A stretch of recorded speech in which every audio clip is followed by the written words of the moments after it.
चलिए जनाब, खबर की शुरुआत करते हैं सरहद से, क्योंकि सरहद से एक अच्छी खबर आ रही है। और सरहदी मामलात पर जब नज़र रखते हैं तो लद्दाख के खित्ते के अंदर, लद्दाख यूनियन टेरिटरी के अंदर चीनी अफवाज पीएलए एक तरफ से है और एक तरफ से हिंदुस्तान की अफवाज खड़ी है। पिछले 1.5 साल से ज्यादा वक्त हुआ है, आमने सामने है, कई बार मुज़ाकरात हुई है, लेकिन इस मुज़ाकरात के बीच एक मस्बत पहल भी सामने आ रही है जिसकी तस्दीक वज़ारत ख़ारजा की तरफ से की गई है। भारत और चीन की तरफ से लगातार डिसएंगेजमेंट यानी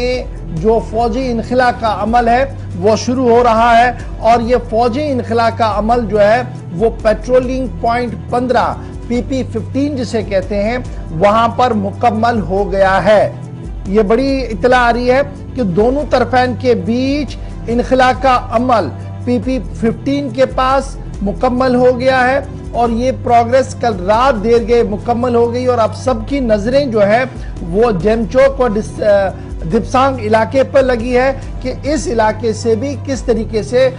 चीनी फौज पीएलए को पीछे लिया जाए ताकि स्ट्रेटेजिकली इंपॉर्टेंट ये प्लेसेस जो है वो सेफ और सिक्योर रहे। भारत और चीन की दोनों अफवाज की तरफ से 8 सितंबर से लगातार इनखला का अमल शुरू किया गया था और रात देर गए इसकी तस्दीक हुई कि PP-15 यानी पेट्रोलिंग पॉइंट 15 पर भी मुकम्मल हो गया है जी फौजी इनखला। और जो पिछले 16 दौर की बातचीत हुई थी उसमें जो हाई लेवल टॉक्स हो रहे थे उसमें इस बात का फैसला लिया गया था कि कोई भी अनाउंसमेंट तब तक नहीं की जाएगी जब तक इनखला मुकम्मल नहीं होगा। और वहां पर एक प्रोसेस सेट किया गया था कि जनाब 13 तारीख तक हमने इसको करना है। 8 को फैसला लिया गया था, 13 तक करने की बात हो रही थी और कल बाज़ाब्ता तौर पर दफ्तर खारजा ने इसकी तस्दीक भी की है। अभी जो इनिशियल रिपोर्ट्स सामने आ रही है 30 अफवाज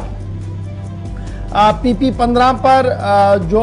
दोनों तरफैन के साथ थे वहां से भी कोई 30 से 40 अफवाज सामने थी, यहां से भी थी, उनको कम किया गया, उनको पीछे हटाया गया और 2 से 3 किलोमीटर दोनों अफवाज जो है वो पीछे चले गए हैं। और अस्करी ज़राया जो बता रहे हैं कि इस इलाके को जहां जहां से फौजी वापस गए हैं इसे बफर जोन करार दिया गया है। इससे पहले भी जहां पर ये चीजें हुई थी उसे भी बफर जोन करार दिया गया था। ईस्टर्न लद्दाख यानी मशरकी लद्दाख के अंदर 5 मई सन 2020 को क्लैशेज हुए थे पैंगोंग झील के आसपास, जिसके बाद दोनों के दरमियान, दोनों न्यूक्लियर पावर्स के दरमियान लद्दाख के खित्ते के अंदर काफी